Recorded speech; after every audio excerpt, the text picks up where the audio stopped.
You ever wonder why your pets have some strange behaviors? Well, are they constantly howling? Maybe they're chewing things. Maybe they're soiling the house.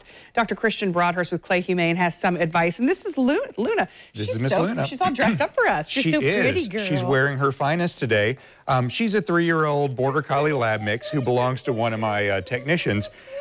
And my technician, Tyler, takes her on walks all the time. So I think when we went out this morning, she's like, oh, we're going hiking. Oh, no, we're stuck in the studio. But as you can tell, she is a very high-energy dog, as are, come here, sweet pea, as are lots of our dogs. So it is very important, one, to make sure that they have an outlet for their energy. So being able to go out and go hiking and take walks is very important for dogs like Luna because she's full of energy and she needs to burn that off. Yes, and if they don't burn that off, what are some of the things that they can do? And, you know, from chewing your shoes to the couch to lots of other stuff. Can absolutely manifest in anxieties and destructive behaviors and obsessive compulsive behavior sometimes.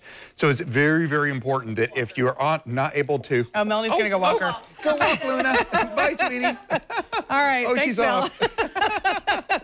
Who's walking who? I know, exactly. All right, so but you know, things like too, if you buy them, so say, I mean, you can't walk them all the time. That's exactly But right. if you leave them with problem-solving toys, like that will help as well. Yes, Kong stuffed with peanut butter and frozen in the freezer overnight will give dogs hours and hours of entertainment. Not only is it a little bit of a food reward, but it takes time. And then there are the puzzle toys that they have to knock around for treats to fall out of, for them to be then stimulated to, you know, keep going. There's lots of things you can do. White noise, music, give them somewhere comfortable to stay as well. You don't want them to be, you know, pacing aimlessly through the house all day while you're gone. And that's really important that they have, you know, just like we have our own rooms and our own sleep space, they need their own space. They do. They need their own space, somewhere that they can go to if the house is too crowded, or if the house is too empty, or there's a storm that comes through while you're not home, because storm phobias, especially in Florida, a very, very serious problem with our pets. So what does it mean when your cat is pooping in your shoes? I'm serious. This is a problem for a lot of people, isn't it? So you have a friend whose cat poops in their shoes. Well, I don't have a cat, so it's not. This time it's not me. It's true. Well, cats are, you know, cats are natural-born hunters and killers. They like to be outside. They like to be hunting things. We like them to be inside because it's much safer for them. So sometimes there's a little bit of anxiety and angst that builds up.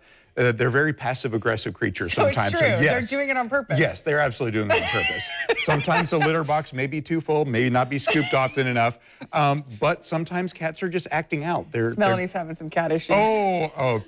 So It wasn't poo. It wasn't poo, but it was some other stuff. Rule of thumb for cats having toileting problems, though, is make sure there's a number of cats plus one of litter boxes. So if you have 2 cats, and you're having toileting problems, make sure there's 3 litter boxes available in different areas. Very good to know. Not all side by side. All right, yeah. Give them some space. Give them some choices. Exactly. All right, if you'd like to see this interview again, we're going to post a link a little bit later on news4jax.com. Thank you, Dr. Broadhurst. Thank you very much. All right, do you ever wish you could banish a painful memory from your brain forever? Well, scientists say we have a delete button. We have the details ahead. Plus, if you feel like you just can't shake your tiredness, what could be wearing you out and how you can get more energy. That's when we come back.